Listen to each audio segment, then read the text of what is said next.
And so one of the highlighted features coming out with the version 0.10.0 of the Working Title mod is the ability to fly missed approaches. And so what I'll do here is a bit of a demo of flying an approach, going missed, flying the missed approach, and then sequencing back into the approach again. And so just to explain the situation here, I've got the game paused. So we're coming up to the final approach course for an ILS runway 1 left at Milwaukee's General Mitchell International Airport. So if we go to the departure arrival page, you can see I have the ILS for 1 left loaded with the GTX transition. If we go back to the legs page, you can see here's our approach. And right after the runway, we have this missed approach line. And so whenever you select an approach in the departure arrival page, it's going to automatically add this missed approach segment to the end. In our case, we're flying straight ahead to 1,200 feet, and then a left turn direct to the Badger VOR. And then if we had to hold, we could hold at Badger. Otherwise, we can just fly to Badger and sequence ourselves back to the approach. So first thing we'll do is go to the tune page. And here the plane's automatically loaded the localizer frequency for us. Now next we have our nav2 radio, and because our missed approach point is the Badger VOR, we can actually use this radio to our advantage. So we'll go ahead, select the nav2 radio, and because I fly here often, I have the Badger VOR preset in this first line, so I can select it with the LSK here, put it into nav2. Then if we go back to the tune page, you can see here's our Badger VOR frequency. And the nice thing about having the missed approach point as a VOR is that we go PFD menu, bearing source, and select VOR2. So when we climb to 1,200 feet and then start our left turn to Badger, we now have a needle pointing directly to the VOR. So that should help us a lot once we're going missed. Let's see, next up, go to performance, approach. I already have the information set in here, so let me go next, send. So now we've got our VREF and approach speed. Go back to the legs page. And final thing here before we unpause it is we'll set our minimums. And the CJ4 is only certified for Cat 1 approaches, so you're pretty much always going to use the Barrow mins. So we're going to go up to 910 feet. The actual minimums are 904 feet. We'll just select 910. And we can see our minimums are right here. And now we should be ready to start the approach, so we'll go ahead and unpause the sim. And as we're approaching our initial approach fix, we can actually hit approach. And because arming approaches is now supported, we'll see in the FMA that we're currently flying LNAV, or in LNAV1, with FMS1 as our source. And the approach is armed and looking for localizer 1, so that just means the nav1 radio. And here we have our ghost needle for the ILS, or I should say the localizer. And something else that's been added is that we can see we have these blue triangles, and they'll turn to diamonds once we're close to the localizer and glide slope. So we can actually monitor our position on the localizer and glide slope while we're in FMS. So we're just a little over 1 mile from GTX, and it's flashing, so we're about to turn.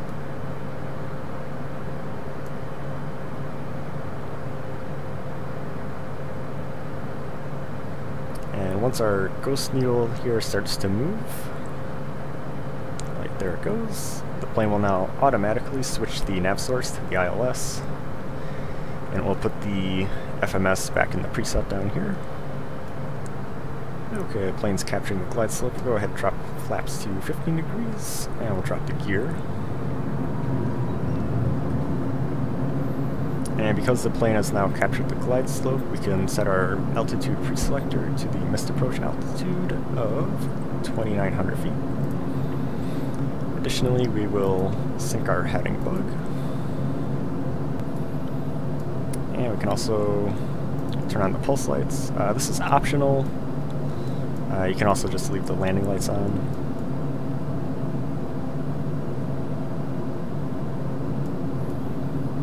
In fact, this would probably be a good time to not have the strobes on. Okay, we're crossing our final approach fix. And now we see that the runway is in the magenta, and that means at any point now we can hit the takeoff go-around button to initiate a missed approach. So we can either use the keybind, which is what I'll be doing, or you can use the panel button under the engine fire up here. Or the other way you can do it is that once runway is the active waypoint, the plane will automatically switch sequencing to inhibit. If we were to hit the LSK and switch it back to auto, that would also trigger the missed approach.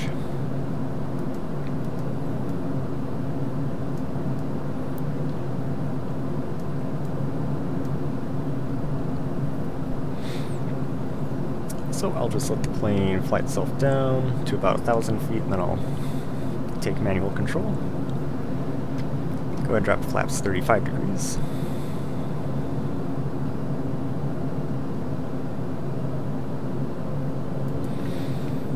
And going missed in this plane happens pretty quickly,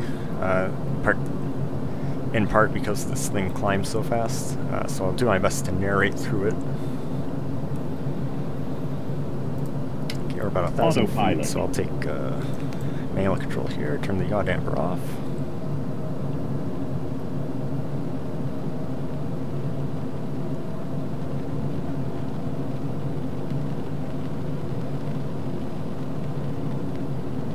And I'll fly it down to about 1,000 feet MSL.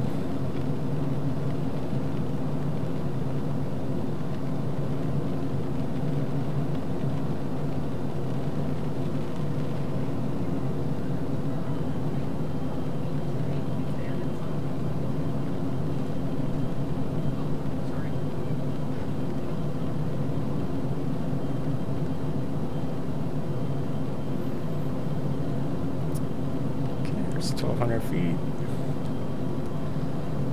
Flying our approach speed. 500.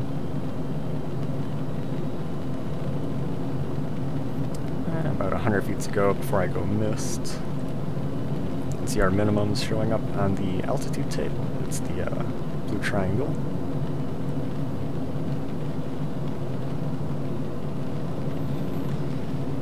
Okay, there's 1,000 feet, so I'm gonna go miss, so I'll hit the toga button, go full power, flaps up to 15 degrees, pitch the nose to 10 degrees nose up, bring the gear up. We're well past V2 plus 10, so we can go flaps up. It's 1,200 feet, go left turn to the Badger VOR and pull the power back so we don't overspeed.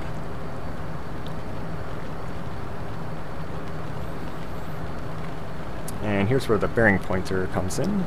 So we're now turning to get the white needle to the top of the screen.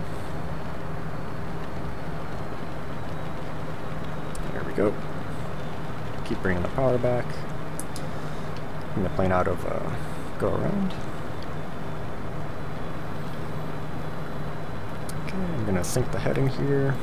Turn the autopilot back on. Just hit vertical speed to try and get the plane to capture it, which it didn't. It's partially my fault, I did it a little too late.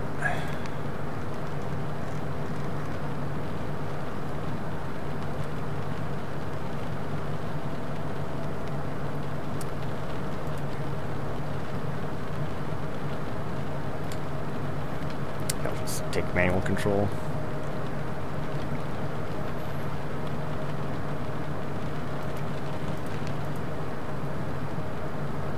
Autopilot.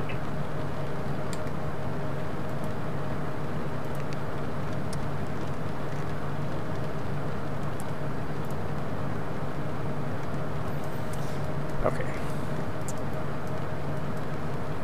Turn the pulse light off. Put the landing light back on. Okay, so now we can go direct to the Badger VR, so we'll go direct, Badger, enter, and then hit nav.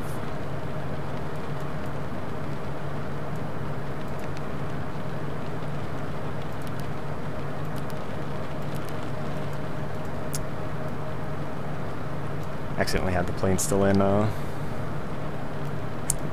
ILS nav source.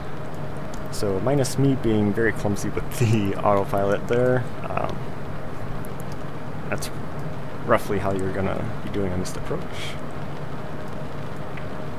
In real life, I'm pretty sure, because I'm not instrument rated, but I've been told that you usually just ask for a straight out, and then you just get vectors back.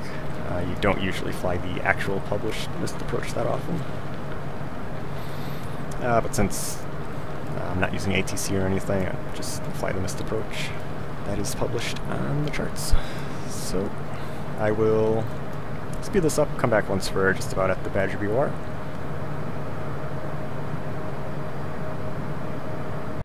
Okay, so here we are coming up on the Badger VR. We're not actually going to enter the hold, so we'll just inhibit the flight plan for now. And put the plane into heading mode. And for now, we'll just do a turn to the west. And now we're going to set up our next approach. Okay, so we'll go to Departures Rivals. Rivals, we'll deselect the approach. We will reselect the approach. Go to the likes page, and we can see it's loaded our approach back up. Additionally, I'll add this VINA fix just before GTX, because that's what I was coming from on the first approach. And then, if I zoom out the map here, you can see our new route right there. And before executing this, I'm just going to take VINA, put it in the blue section, so that's going to activate the leg to the initial approach fix. You can hit execute. And now what we'll do is get a left turn going with the heading. Turn about 170. And if we go to the correct page, we can select VINA, put that up here, and select it, execute, go back into nav,